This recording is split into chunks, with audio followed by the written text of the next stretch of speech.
Chers amis, bonjour et bienvenue encore une fois sur les ondes de Salaz FM pour cette émission 3 fois 5. Et nous sommes aujourd'hui le 2e mai. Vous connaissez pourquoi dit 2e mai, Dani? Je sais pas.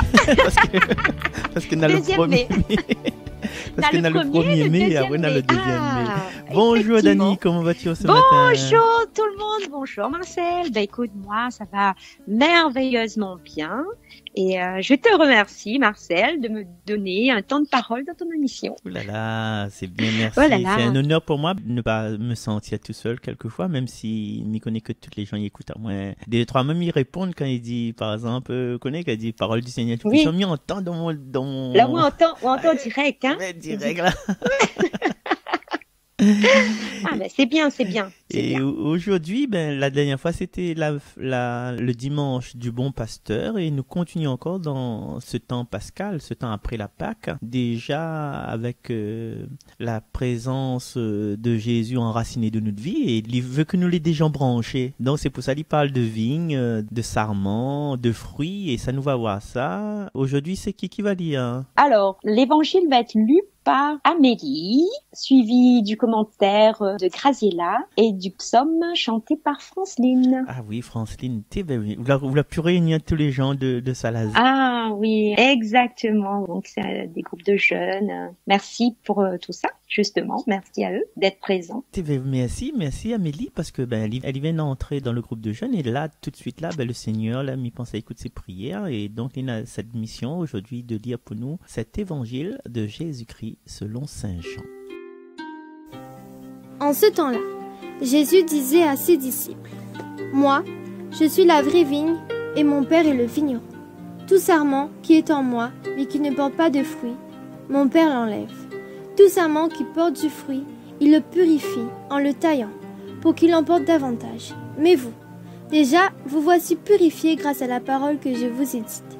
Demeurez en moi, comme moi en vous. De même que le sarment ne peut pas porter de fruits par lui-même, s'il ne demeure pas sur la vigne. De même, vous non plus, si vous ne demeurez pas en moi. Moi, je suis la vigne, et vous, les sarments. Celui qui demeure en moi, et en qui je demeure, celui-là porte beaucoup de fruits. Car, en dehors de moi, vous ne pouvez rien faire. Si quelqu'un ne demeure pas en moi, il est comme le sarment. Jeté dehors, il se dessèche, les sarments secs, on les ramasse, on les jette au feu et ils brûlent. Si vous demeurez en moi, et que mes paroles demeurent en vous, demandez tout ce que vous voulez, et cela se réalisera pour vous. Ce qui fait la gloire de mon Père, c'est que vous portiez beaucoup de fruits, et que vous soyez, pour moi, des disciples. Acclamons la parole de Dieu. Louange à toi, Seigneur Jésus. Alors tout de suite, nous allons écouter un petit commentaire fait par Graziella. Bonjour à tous les auditeurs de la radio Salaz. Donc, en ce dimanche, quel mot m'a touché dans cet évangile? Eh bien, je dirais tout l'évangile, parce que la parole annoncée par le Christ est vraie et pleine de sens pour moi. Et je pense qu'elle est ancrée encore aujourd'hui dans notre société actuelle. Demeurez en moi et vous porterez du fruit. Si vous ne demeurez pas en moi, alors vous serez des sarments desséchés. Et c'est vrai que le mot demeurer, c'est un grand mot. On peut se demander, mais comment, Jésus, comment tu vas demeurer en moi aujourd'hui? C'est compliqué. Mais en fait, pas du tout. Parce que le mot demeure, une demeure, en fait, est une maison. Et en fait, ce que Jésus nous demande, c'est tout simplement, en fait, de laisser une place pour lui, pour Dieu, pour le Saint-Esprit, de laisser une place pour la foi dans notre foyer, dans notre vie professionnelle, dans notre vie sociale. Et c'est vrai que c'est très difficile aujourd'hui parce que nous vivons déjà dans une société laïque et puis parce que donc nous côtoyons d'autres religions, parce qu'il faut être aussi dans le respect de l'autre. Et finalement, on peut se demander, mais comment puis-je faire pour laisser Jésus ? Et en fait, je pense que le mot-clé, finalement, c'est d'être porteur de lumière, porteur de la lumière du ressuscité. Voilà, c'est être gentil, c'est être dans le respect, être porteur d'espoir, ne pas hésiter à aider les autres, à être dans la solidarité, à aider quelqu'un dans le besoin.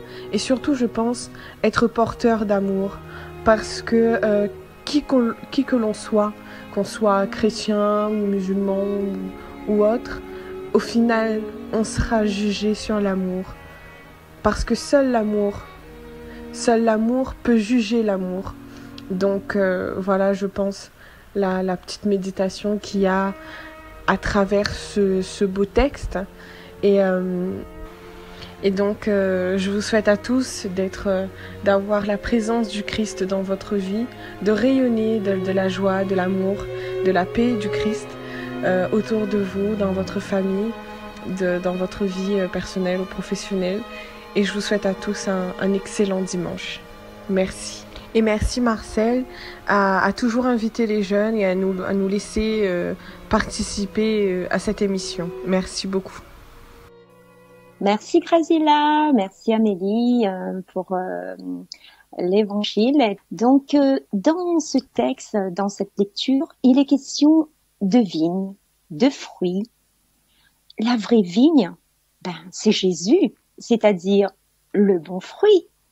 Dieu est le vigneron, celui qui cultive la vigne. Tout ce qui n'est pas bon en Jésus, c'est-à-dire en moi par exemple, mon Père, Dieu, l'enlève. Tout ce qui ne porte pas de fruit, il le purifie en le taillant. C'est-à-dire, il le coupe. Mais Marcel, s'il coupe cette branche-là, qu'est-ce qu'il devient cette branche? Tu peux me dire? En fait, il coupe la branche parce que la branche ne porte pas de fruits. Donc, il ne sert à rien. Et s'il y taille, il purifie, il veut dire que il garde cet espoir en chacun de nous. Quand il secoue à nous un petit peu, là, quand il fait sortir à nous de notre zone de confort, là, il a cette espérance, cet espoir que, il nous va donner du fruit. Même il voit ça comme ça. C'est pour ça, il peut permettre à lui parce qu'il a tellement confiance en nous. Dieu, le Père, a confiance en nous. Il a créé à nous. Donc, il a confiance. Il connaît que ça nouveau. Il connaît comment nous peut aider à bâtir ce monde de paix que nous cherche. Du coup, il rappelle à nous, il interpelle à nous en purifiant à nous et en taillant à nous. Et c'est sa façon à lui de dire non, on a de la valeur. Lève à haut, arrête de traîner, à mettre les mains sur tes yeux. Regarde, tout ça m'y fait pour et allons, mille avec moi. C'est bien. J'allais te poser cette question, mais qu'est-ce que Dieu nous demande et veut? Tu as répondu déjà. Alors donc ça fait 2 ans en un, donc c'est bon. Alors et du coup ce sarment sec qui tombe là, qu'est-ce qu'on fait avec ce fameux sarment là au final? Ce fameux sarment là, cette métro est bien, c'est que rien n'est perdu. Rien n'est perdu parce que sur la fin de la lecture, il dit le sarment sec, il dessèche, on ramasse, on les met au feu et il brûle. Il veut dire qu'il nous va trouver une utilité, peut-être c'est pas son utilité première de porter du fruit, mais il va trouver une autre utilité, c'est-à-dire de brûler, de donner du feu, mais attention, il brûle peut-être aussi parce que jeter au feu et brûler n'est un rapport avec le monde infernal. Là où il y a des pleurs et des grincements de dents, là où on a un brasier éternel. Il n'est pas dit dans le sens du texte, mais nous pouvons voir aussi dessous cet angle-là, c'est-à-dire les secs, les dessécher, les jeter dehors, les vouer à un autre devenir. D'accord. Bon, on va remonter un petit peu plus haut dans le texte. Je vais te lire ce petit passage-là et j'aimerais avoir ton avis. Alors, de même que le sarment ne peut pas porter de fruits par lui-même s'il ne demeure pas sur la vigne, de même, vous non plus, si vous ne demeurez pas en moi. Est-ce que tu peux m'expliquer cette phrase? Faut regarder la phrase juste avant aussi parce que les bien encadré. Mais vous déjà. Demeurez en moi, comme moi en vous. Nous avons cette grâce-là, elle est sûre parce que le comme moi en vous, c'est une certitude. Les certains, les vrais, et c'est notre foi aussi de penser, de dire, d'affirmer. Si ta bouche proclame que Jésus est Seigneur, moi, Jésus, moi, il demeure en autres mains. Ça, la point de problème, ça. Et ce qu'il demande à nous, c'est que nous demeurons en lui aussi. Et la suite, de même que le sarment ne peut pas porter de fruits par lui-même, veut dire que les fruits que nous portons là, ils viennent d'une sève. La sève, il vient du tronc de l'arbre. Et le tronc de l'arbre, c'est Jésus. Le tronc de la vigne, c'est Jésus. Et les fruits que nous donne, c'est des fruits qui viennent de lui. C'est ça notre rôle. C'est porter ses fruits à lui. Et si nous ne demeurons pas sur la vigne, si nous les coupons, si nous ne les plus connectés, si nous ne plus branchés sur Jésus, il veut dire que nous l'a refusé que Jésus vienne en nous. C'est-à-dire comme si nous faisons un garrot pour que la sève ne monte pas vers nous. C'est que nous l'a choisi de tourner le dos à Jésus et il ne peut pas porter du fruit. C'est lui le fruit, c'est lui la vie, c'est lui qui nous donne tout ça. Donc Exactement. Oui. Ben oui. C'est grâce à lui, en fait. C'est grâce à lui. Effectivement. Et nous l'accueille, nous l'aidons juste dans l'accueil, Voilà. nous l'aidons dans l'accueil et puis il nous fait Exactement. grandir. Voilà. Donc si l'on marche avec Dieu, donc on reçoit. Qu'est-ce qu'on reçoit? On reçoit gratuitement et on reçoit en Voilà. abondance. Donc au final, qu'est-ce que Dieu nous demande à travers cette lecture, Marcel? Donc Mais ça dit une phrase un peu spéciale, mais que peut-être tu seras d'accord avec moi. Il faut nous les brancher. Il faut nous les brancher avec tout ce qu'il apporte à nous, c'est-à-dire la paix, son amour, sa lumière, tout ce qui fait vivre à nous, parce qu'il les fait vivre à nous, il fait vivre à nous selon lui, parce que nous, on a tendance à vivre selon la société, selon les actualités, selon tout ça, mais nous les plus branchés sur Jésus. Et c'est lui qui n'a le dernier mot, parce qu'il est chemin, résurrection et vie. Pour moi, c'est ce passage a dit, à nos branches, à nous vivre la joie de Jésus, à nous vivre son espérance, et faut pas qu'un jour nous arrive au bout de notre vie et nous dit j'ai oublié de vivre. Effectivement, c'est nous ça. Exactement, c'est ça. Voilà, nous Donc, existé. Voilà. Soyons porteurs de sa parole, comme tu dis, et puis il faut vivre à travers sa parole, il faut avancer avec lui, en paix avec nous-mêmes, et puis voilà quoi. C'est bien, Marcel. Écoute. Exactement. Exactement. Paix avec le monde. Ça fait une petite pause. On revient dans un instant. Oui, voilà. Après le psaume. Tu seras ma louange, Seigneur, dans la grande assemblée, devant ceux qui te craignent, je tiendrai mes promesses. Les pauvres mangeront, ils seront rassasiés. Ils loueront le Seigneur, ceux qui le cherchent. À vous toujours la vie et la joie. Tu seras ma louange, Seigneur, dans la grande assemblée. La terre entière se souviendra et reviendra vers le Seigneur. Chaque famille de nations se prosternera devant lui. Oui, ô Seigneur, la royauté, le pouvoir sur les nations. Tu seras ma louange, Seigneur, dans la grande assemblée. Et moi je vis pour lui, ma descendance le servira. On annoncera le Seigneur aux générations à venir. On proclamera sa justice au peuple qui va naître. Voilà son œuvre. Tu seras ma louange, Seigneur, dans la grande assemblée. Tu seras ma louange, Seigneur, dans la grande assemblée. Merci à Franceline pour le beau psaume. Et remerciements aussi à Cassie et à Cathy. Merci à vous.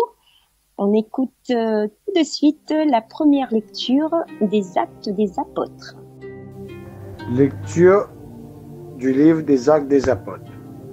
En ces jours-là, arrivé à Jérusalem, Saul cherchait à se joindre aux disciples, mais tous avaient peur de lui, car ils ne croyaient pas que lui aussi était un disciple. Alors Barnabé le prit avec lui et le présenta aux apôtres. Il leur raconta comment, sur le chemin, Saul avait vu le Seigneur, qui lui avait parlé, et comment à Damas il s'était exprimé avec assurance. Au nom de Jésus, dès lors, Saul allait et venait dans Jérusalem avec eux, s'exprimant avec assurance au nom du Seigneur. Il parlait aux Juifs de langue grecque et discutait avec eux, mais ceux-ci cherchaient à le supprimer. Mis au courant, les frères l'accompagnèrent jusqu'à Césarée et le firent partir pour Tars. L'Église était en paix dans toute la Judée, la Galilée et la Samarie. Elle se construisait et elle marchait dans les craintes du Seigneur. Réconfortée par l'Esprit, elle se multipliait. Parole du Seigneur. Nous rendons grâce à Dieu. Alors, dans ce texte, Marcel, alors il y a une volonté de Saul de rejoindre le groupe des disciples de Jésus. Rappelez-vous, Saul, cet homme qui était contre les disciples et leurs convictions religieuses. Et là, Saul vient à leur rencontre. Ils sont effrayés et ils ont peur. Imagine, Marcel, un homme qui sort là-bas et qui arrive, il fait peur, hein, surtout cet homme-là. Ah oui, la mauvaise réputation. Surtout cet homme qui était... Mais cet homme qui a été... que Dieu est venu, et l'Esprit Saint qui est venu en lui, et qui a été transformé, il a entendu la voix de Dieu, il était aveuglé, et il a eu un temps de pénitence pendant 3 jours. Il a eu la conversion et reconnaître que Dieu est l'unique Dieu en Jésus-Christ, qui nous a sauvés et pardonnés de nos péchés. Marcel, je dirais même une petite chanson que j'aimerais bien faire avec toi, ça c'est dit. Je ne suis plus esclave de la peur, je suis enfant de Dieu. Tu veux bien chanter avec moi, Marcel? En même temps. Avec ta belle voix, mais bon, je suis pas comme toi, hein, c'est moi, hein. Allez. 1, 2, 3. Je ne suis plus esclave de la peur. Je suis enfant de Dieu. Voilà. Donc, bravo Marcel. Bravo Dani. Alors, aujourd'hui, nous aussi, nous pouvons entendre l'appel de Dieu dans notre fond intérieur, même dans les passes difficiles, dans les mauvais moments. Parfois, on s'éloigne de Dieu, on ne vit pas totalement notre foi. Alors, n'attendons pas qu'on soit au plus bas par des péchés pour nous convertir, Marcel. Alors, tant qu'il gagne, ça va. Tant qu'il gagne, ça va. Alors, c'est Dieu, l'unique Dieu qui peut tout et qui nous sauve. Marche avec lui, prends le bâton, marche. Ah non. Alors, cette transformation que je vous propose aujourd'hui, ça me parle, je m'identifie à travers cette expérience de la vie, c'est-à-dire mes services d'église, étaient pour moi à un moment donné de ma vie une source de questionnement. Alors, est-ce que je fais bien les choses selon la volonté de Dieu? Mais non la mienne. Mais au fur et à mesure, dans mon être intérieur, Dieu me guide, me dirige et m'aide à prendre les bonnes décisions. Et il sait ce qui est bon pour moi. Donc, je me laisse guider. Et toi, Marcel, tu te laisses guider depuis le temps Depuis le temps, oui. Mais après, justement, vous avez cette humilité-là que il y a des choses que nous sentons à nous appeler, mais nous l'a pas trop envie par rapport à nous veut rester dans notre bétonnage, de notre petite vie tranquille avec les chips. C'est ça, oui. Nous connaissons les chips et les Coca-Cola, les telenovelas, ou bien les Marseillais à Dubaï. Exactement. Mais il nous appelle aujourd'hui à la conversion, comme Saul. Devenons des disciples de Dieu, des évangélisateurs. Hein? Comme on est en train de faire en ce moment. Avançons dans cet élan que Dieu nous donne de pouvoir nous transformer. Comme Saul qui a raconté des personnes choisies par Dieu, comme Ananie Tu te rappelles? Oui, Ananie. oui, Ouais, oui, oui. Ananie, un disciple qui au départ était dans l'incompréhension du choix de Dieu. Puis il y a eu Barnabé qui l'a pris sous son aile. Saul a été accompagné dans sa mission. Hein. Il a reçu l'Esprit Saint et fut accompagné par ces personnes en lui apportant leur soutien à s'intégrer dans une communauté bien ancrée en Christ avec les disciples. Nous aussi, nous pouvons aujourd'hui nous faire aider, accompagner. Suivez mon regard.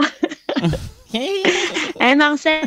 Il faut se laisser habiter par la parole, par son élan. Quelquefois, nous la peur, mais quand nous voit quelqu'un devant nous qui a fait une défriche le chemin, que Lily connaît quelle douleur ça passe dedans, que Lily est survivant. Quoi. Oui, c'est ça. Il faut quand même être à l'écoute de ces personnes-là, par exemple les curés, les différents groupes de prière, de partage. Et d'ailleurs, un petit coucou en passant au groupe Jésus est mon guide. Je vous embrasse. Bonne continuation à vous.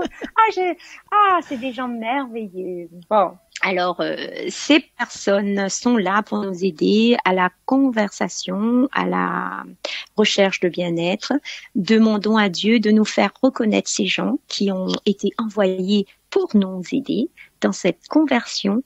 Dieu agit en eux pour nous aider. Et nous, qu'est-ce qu'on doit faire, Marcel, quand ces gens-là y arrivent devant nous? On doit, mais je pense qu'il faut déjà accueillir ce que ces personnes-là disent et quelquefois aussi si nous ne sentons pas nous bien, nous demande à l'Esprit Saint de donner à nous le discernement pour réfléchir, pour bien engager à nous, parce que nous pouvons engager à nous un jour, 2 jours et puis nous dire allez pas bon. Voilà, en fait, faut beaucoup demander, faut beaucoup être dans la prière et vraiment discerner ce qui est bon, qui est pas bon. Et c'est là même que Dieu agit et qu'il va nous aider à prendre de bonnes décisions. Et le plus souvent, si m'y fait ce parallèle avec la lecture de Saint Jean chapitre 15, hein, Paul exprime Ali avec assurance, donc nous voit les fruits que lui donne, nous voit tout l'accueil qu'il y fait avec les autres. Et quand nous voit quelqu'un comme Saul, qu'il était un peu isolé par rapport aux nouveaux disciples, et là, ta disciple, il vient, on n'est pas chrétien tout seul, quoi, et il protège Ali, et elle n'est pas écrit là-dedans, mais à un moment donné, Saul, il a passé des péripéties en péripéties, et du coup, Mykopas se rappelle qu'elle était à Damas, là, pour lui sortir, les gens la mettent des troupes aux portes de la ville pour attaquer Ali si jamais il fuit de Damas.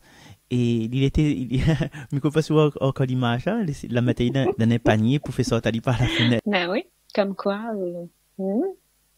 tout est possible. Oui. Tout est possible. Tout est possible. Il y a toujours une solution. Et donc, je dirais, soyons comme Saul. Rendons témoignage de notre renouvellement intérieur et n'ayons pas peur de proclamer partout ce que Dieu a fait pour nous dans nos vies. Donc, laissons-nous guider par l'Esprit Saint et notre Dieu d'amour. Amen. Une petite pause musicale pour bien intégrer cette mission que l'est donnée à chacun de nous. Vous êtes d'accord? Oui, une petite pause. Allez, allons-y.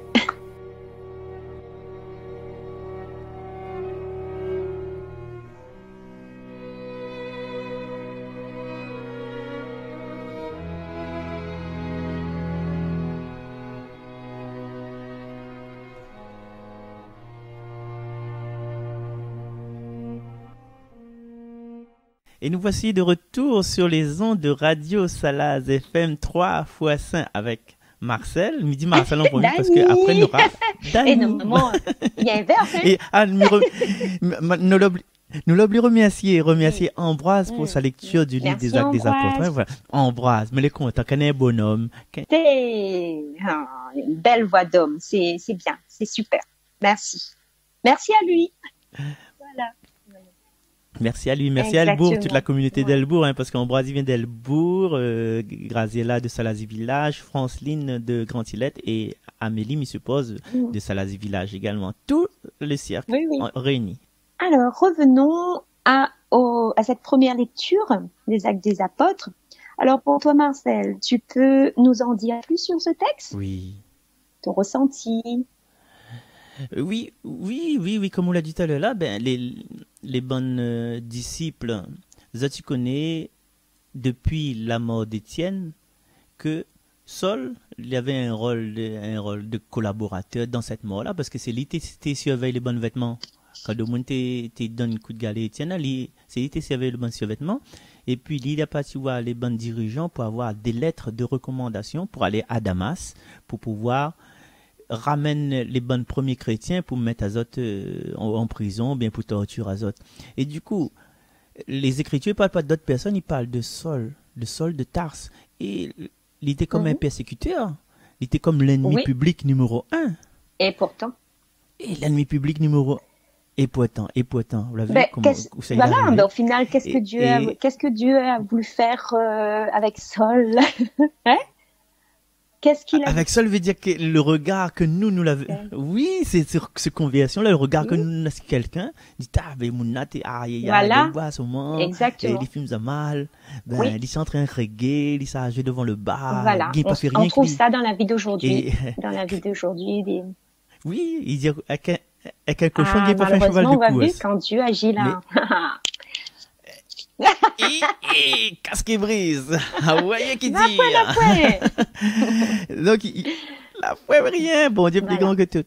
Donc, il se peut que un peu les personnes d'entre nous, là, cette nuit écoutent la radio sur Salaz FM, dans cette émission 3x5, il se peut que nous l'avons un peu désespérés, mais les gens causent sur nous. Les gens causent sur nous, ils disent, ne vaut pas rien. Même des fois, on connaît. Mais ils disent ça doucement, mais ils ne disent pas fort. Certaines épouses, vous êtes les dénigrées par votre conjoint. Certains enfants, vous êtes les dénigrés par votre parent. Vous ne sera jamais comme le voisin d'en face, là. Ali, intelligent, il sait tout faire. Voilà. Il paraît Marcel, quoi. Exactement. Voilà, il a tout. Et ça qui les dérangeant des fois, c'est que ces bons conflits-là, les devant tout le monde, c'est-à-dire le monsieur, il critique sa madame, ou bien la madame, il critique le monsieur, il ne voit pas rien, mais au fond, il ne connaît pas nous, c'est pas la dame, l'a créé l'autre, c'est pas le monsieur qui a créé la dame, rien que le Seigneur, il gagne juger de la capacité d'une personne à l'autre personne, et chacun de nous, nous avons notre rôle à faire. Quand nous regardons Zoro, là, peut-être même pas le sergent Garcia, mais le sergent Garcia, là, c'est lui-même qui donne le prestige à Zoro. Imagine Zoro l'avait pas sergent Garcia. Il a un rôle vraiment très rigolo, mais bon, qui est pas mal, c'est vrai, exactement. Et pas mal, ouais. Qui est pas mal, oui. Si nous généralisons, toutes les personnes ont un rôle. Barnabé, dans le texte, c'est vrai. Il a un rôle. Barnabé, c'est lui qui a fait l'intermédiaire entre les disciples. Exactement. Les apôtres et entre Paul. Il a aidé vraiment à s'intégrer dans le groupe et pour pouvoir vraiment partir ensemble comme ça. C'était pas évident d'accueillir une personne comme ça, surtout avec une réputation de la sorte. Mais après, quand il y a l'Esprit Saint, ils savent très bien que c'est Dieu qui agit en lui, et il peut que l'accepter. Bien sûr, exactement, il faut l'accepter. Et d'autant plus que aujourd'hui, là, à partir d'aujourd'hui, m'y pensez, à partir du chapitre 9, là, au milieu, nous n'entendons plus parler ni de Jean, ni de Pierre, ni de Jacques. C'est-à-dire les personnes que la côtoie Jésus de son vivant. Paul, c'est Saul, pour l'instant, il appelle Saul, et c'est lui il n'a pas connu Jésus de son vivant. Mais qui aura le rôle, cette mission d'aller vers les autres, vers les gentils, vers les Grecs, et justement, il parle dedans, il savait vers les Grecs. Cet homme qui était vraiment de fort caractère, qui savait porter haut et fort, donc c'est là que Dieu a agi en lui, qui a permis, qu'il a changé de direction, mais toujours pour porter haut et fort, mais d'une autre manière, justement, c'est de pouvoir évangéliser, surtout cette nation païenne, c'est pour ça qu'il a été choisi, justement. Voilà, Dani, le temps passe. Ah oui. Ah oui. T'es là, c'est l'heure de se dire au revoir, dire merci à toute l'équipe et de donner une conclusion. Et à vous, Dani, c'est quoi le message que vous pouvez donner à tous les auditeurs moi, ça va être tout simple. Dieu nous appelle aujourd'hui à la conversion, à vivre sa parole, à se laisser guider par lui tout au long de notre vie et rester fidèle. Et moi, je rajouterais, malgré nos origines, malgré les ladilafés qu'il peut faire sur nous, Saul, il avait ladilafé, il a fait sur lui. Et puis même, c'est pas des ladilafés, c'est des constatations. Persécuteurs. Et l'évangile, il rappelle à nous encore, celui qui demeure en moi et en qui je demeure, celui-là porte fruit. Il veut dire que Paul, il était branche du tronc de ce sarment, de la vigne de Jésus. Donc, qu'importe. Effectivement. Exactement. Hier n'existe plus. Je dirais même Il avance, il n'existe plus, et voilà. Même, il y a un petit passage de chapitre 10 des Apôtres qui dit que toute personne qui croit en Jésus reçoit par son nom le pardon des péchés. Donc, c'est tout dit. Voilà, cette conclusion, maman et tracasse plus, nous reçoit si nous veut vraiment le pardon des péchés de Jésus pour avancer dans la lumière et entraîne nos frères avec nous dans ce chemin de conversion. Merci à vous, c'est la fin. À toute l'équipe, merci à toute l'équipe, à Cathy, Cassie, toute l'équipe de jeunes, oui, Francine. Merci voilà. Tonton Ambroise. À toute l'équipe, Merci à toi, Dani. La prochaine, qui c'est? Oui. Au revoir. Allez, À la prochaine. Bye bye.